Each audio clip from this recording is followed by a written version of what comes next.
Hi hello welcome back to my YouTube channel. ഇപ്പോൾ ട്രിവാൻഡ്രത്ത് എത്തിയിട്ടത് രണ്ടാമത്തെ ദിവസമാണ്. ഇന്ന് സൺഡേ ആണ്, അതുകൊണ്ട് ഏട്ടനും ലീവാണ്. അപ്പോൾ നമ്മൾ വിചാരിച്ചു ചെറിയൊരു യാത്ര പോകാമെന്ന്. പൊന്മുടിക്കാണ് പോകുന്നത്. അപ്പോൾ ബൈക്ക് റെൻറ്റിനടുത്ത് പോകാമെന്നാണ് വിചാരിച്ചിട്ടുണ്ടായിരുന്നത്. പക്ഷേ അതിപ്പോൾ ആപ്പിൽ നോക്കിയപ്പോൾ ഫുള്ള് സോൾഡ് ഔട്ടാണ്. നമ്മളെന്തായാലും അവിടെ നിന്ന് പോയി നോക്കുന്നുണ്ട്. ഇല്ലെങ്കിൽ ഇനി ഈ ടൈമിൽ ബസ് കിട്ടുമെന്ന് അറിയില്ല, കാരണം ഇപ്പം തന്നെ 9:30 എന്തായാലും നമുക്ക് പോയി നോക്കാം കേട്ടോ. അങ്ങനെ രാവിലത്തെ ഫുഡൊക്കെ കഴിച്ചിട്ട് നമ്മൾ ഇറങ്ങിയിട്ടുണ്ട്. പക്ഷേ നമ്മുടെ പരിപാടി ചെറുതായിട്ടൊന്ന് ചീറ്റിപ്പോയിട്ടുണ്ട്. പ്ലാനിൽ ചില വ്യത്യാസങ്ങൾ വന്നു. നമ്മളാദ്യം ഞാൻ പറഞ്ഞല്ലോ റെൻറ്റിന് ബൈക്ക് എടുത്തിട്ട് പോകാമെന്നൊക്കെ വിചാരിച്ചിരുന്നത്. പക്ഷേ നമ്മൾ ആപ്പിൽ നോക്കിയപ്പോഴും സോൾഡ് ഔട്ടായിരുന്നു. പിന്നെ അവിടെ നേരിട്ട് ചെന്നപ്പോഴും നേരത്തെ ബുക്ക് ചെയ്താലേ വണ്ടി കിട്ടുമെന്നാണ് പറഞ്ഞത്. പിന്നെ നമ്മൾ വിചാരിച്ചു ബസ്സിൽ പോവാം, 11 മണിക്ക് എന്തോ ഒരു ബസ്സും കൂടെ ഉണ്ട്, അപ്പോൾ അതിന് പോകാമെന്ന് വിചാരിച്ചു. അപ്പോഴാണ് ഏട്ടൻ്റെ സാറും വൈഫും കൂടെ വന്നത്. എന്നാൽ നമുക്ക് ഒരുമിച്ച് പോകാമെന്ന് പറഞ്ഞത്. എൻ്റെ കഴിഞ്ഞ വ്ളോഗ് കണ്ടവർക്കറിയാം, ഞങ്ങൾ കഴിഞ്ഞ ദിവസം രാത്രി ഇവരുടെ കൂടെ ആണ് ഡിന്നറൊക്കെ കഴിച്ച് അങ്ങനെ നമ്മൾ ബൈ പറഞ്ഞത് പോയതാണ്. അപ്പോൾ അടുത്ത ദിവസം വീണ്ടും എന്നാൽ ഒരുമിച്ച് പൊന്മുടി പോകാമെന്നുള്ള ഒരു പ്ലാനായി. അങ്ങനെ നമ്മൾ പൊയ്ക്കൊണ്ടിരിക്കുകയാണ്.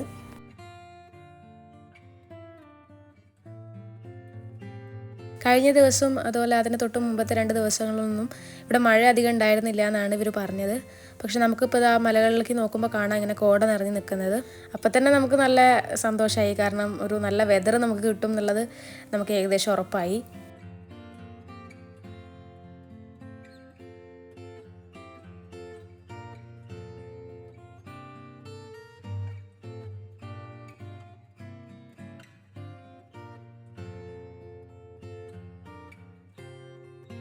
അങ്ങനെ നമ്മളിതാ അങ്ങോട്ടേക്കുള്ള എൻട്രൻസിൻ്റെ അവിടെ എത്തിയിട്ടുണ്ട്. ഇവിടെ നമ്മൾ കാറിനും അതുപോലെ എത്ര ആളാണ് ഉള്ളത് വെച്ചെങ്കിൽ അവർക്കും നമ്മൾ ചെറിയൊരു എൻട്രൻസ് ഫീ പേ ചെയ്യേണ്ടതുണ്ട്. അതുപോലെ വൈകിട്ടാണെങ്കിൽ 4 മണിക്ക് ശേഷവും അതുപോലെ രാവിലെ 8 മണിക്ക് മുൻപായിട്ടും ഇവിടേക്ക് വണ്ടി കടത്തിവിടില്ല എന്നാണ് ഇവർ പറഞ്ഞത്. ഇവിടുന്ന് അങ്ങോട്ട് കുറച്ച് ഫോറസ്റ്റ് ഏരിയ തന്നെയാണ്. 22 ഹെയർ പിന്ന് കയറിയിട്ടാണ് നമ്മൾ പൊന്മുടിയുടെ ഏറ്റവും ടോപ്പിലെത്തുന്നത്. പിന്നെ എല്ലാ വീഡിയോസിലും ഞാൻ പറയുന്ന പോലെ കാട് നമുക്കൊരു വീക്ക്നെസ് ആണല്ലോ. അപ്പോൾ യാത്രയൊക്കെ എന്തായാലും നന്നായിട്ട് എൻജോയ് ചെയ്തു.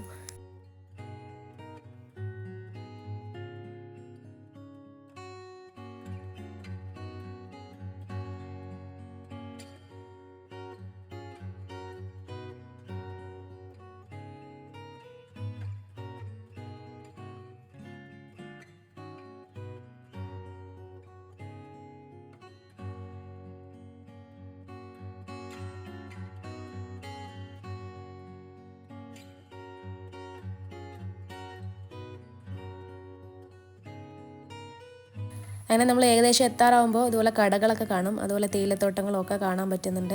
അതുപോലെ ദൂരെ നമ്മൾ നോക്കിയാൽ കാണാം കോടമഞ്ഞ് ഇങ്ങനെ വന്ന് നിറഞ്ഞ് നിൽക്കുന്നത്.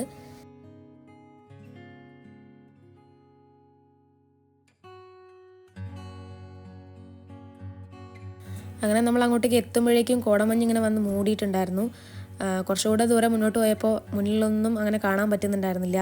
അത്രയ്ക്ക് വിസിബിലിറ്റി ഒക്കെ കുറഞ്ഞിട്ടുണ്ടായിരുന്നു.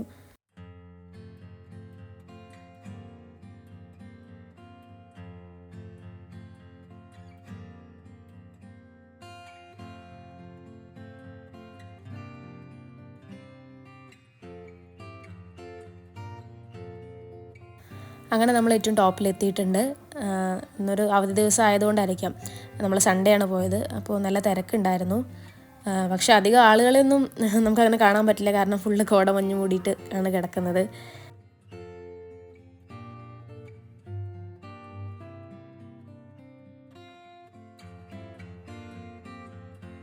അതിനിടയിൽ ഞങ്ങൾ കാറ് പാർക്ക് ചെയ്ത് കാറിൽ നിന്ന് ഇങ്ങോട്ട് ഇറങ്ങിയതും നല്ല മഴ പെയ്തു. ദൂരെ കാണുന്നത് കണ്ടോ, ഒരു ടൂറിസ്റ്റ് ബസ്സിൽ ആൾക്കാർ വന്നിരിക്കുകയാണ്. എന്നിട്ട് പാട്ടിട്ടിട്ട് എല്ലാവരും കൂടെ ഡാൻസ് കളിക്കുകയാണ്. അപ്പോൾ അവിടെ ഉള്ളവരും എല്ലാവരും അവരുടെ കൂടെ ജോയിൻ ചെയ്യണം. എന്നിട്ട് മഴയത്ത് ഇങ്ങനെ ഡാൻസ് കളിക്കുന്ന കാഴ്ചയാണ്. നമ്മൾ അതൊക്കെ കണ്ട് കുറച്ച് നേരം അവിടെ വന്നപ്പോഴേക്കും മഴയൊക്കെ ഒന്ന് കുറഞ്ഞ് മഞ്ഞും ഏകദേശം കുറച്ചൊക്കെ പോയിട്ടുണ്ടായിരുന്നു. ഇതിങ്ങനെ മാറി മാറിയിട്ടായിരുന്നു, കുറച്ച് നേരം മഴ പെയ്യും പിന്നെ മഞ്ഞ് വരും, അങ്ങനെ മാറി മാറിയിട്ടുള്ളൊരു കാലാവസ്ഥയായിരുന്നു. പണ്ട് ഞങ്ങൾ ഫ്രണ്ട്സ് എല്ലാവരും കൂടെ, അതായത് ഞാനിവിടെ ഡിഗ്രിക്ക് പഠിക്കുന്ന സമയത്ത് KSRTC ബസ്സിൽ ഒരിക്കൽ ഇങ്ങോട്ട് വന്നിട്ടുണ്ട്. പക്ഷെ അന്ന് ഇതിന് ഓപ്പോസിറ്റ് ആയിട്ടുള്ള ഒരു കാലാവസ്ഥയായിരുന്നു, നല്ല വെയിലായിരുന്നു. അപ്പോൾ ഇന്നിപ്പോൾ ഇങ്ങനെ മഞ്ഞ് നിറഞ്ഞ് കാണാൻ പറ്റിയതിൽ ഭയങ്കര സന്തോഷം.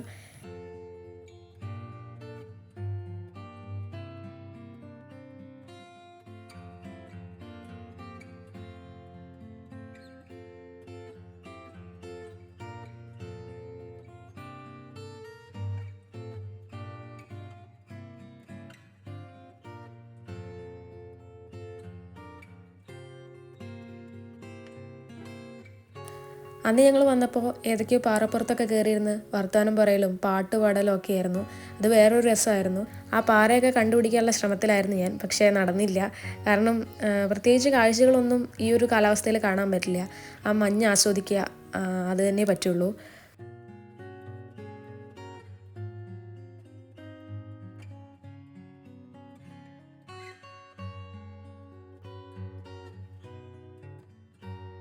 എന്തായാലും കുറച്ച് ദൂരമൊക്കെ നമ്മൾ നടന്നു, കുറച്ച് ഫോട്ടോസും വീഡിയോസൊക്കെ എടുത്തു. അങ്ങനെ നമ്മൾ മുകളിലേക്ക് കയറി നോക്കിയപ്പോൾ അവിടെ കേരള പോലീസിൻ്റെ വയർലെസ് സ്റ്റേഷനൊക്കെയാണ്. നമുക്ക് റെസ്ട്രിക്റ്റഡ് ഏരിയ ആണ്. പിന്നെ നമ്മൾ അങ്ങോട്ടൊന്നും പോയില്ല, അവിടെ നിന്ന് താഴേക്ക് ഇറങ്ങുകയാണ് ചെയ്തത്.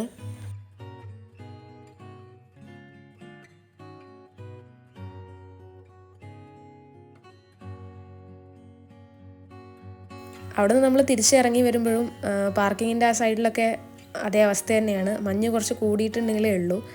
ഇവിടെ നമുക്ക് ചെറിയൊരു കഫറ്റീരിയയും ടോയ്ലറ്റ് സൗകര്യവും അതുപോലെ 3D തിയേറ്ററൊക്കെ ഉണ്ട്. നമ്മളെന്തായാലും അവിടെ നിന്ന് ഇറങ്ങി കുറച്ച് ദൂരം കൂടെ പോയി കഴിഞ്ഞാൽ KTDCയുടെ ഒരു റെസ്റ്റോറൻറ്റ് ഉണ്ട്. നമ്മൾ അവിടെ നിന്നാണ് ചായയൊക്കെ കുടിച്ചത്. അങ്ങനെ പൊന്മുടിയുടെ മറ്റൊരു രൂപത്തിലുള്ള കാഴ്ചകൾ കാണാൻ പറ്റിയ സന്തോഷത്തിൽ നമ്മൾ തിരിച്ചു പോവാണ്. സോ നമ്മുടെ ഈ വീഡിയോ ഇഷ്ടപ്പെട്ടാൽ please do like, share and subscribe. Thank you for watching.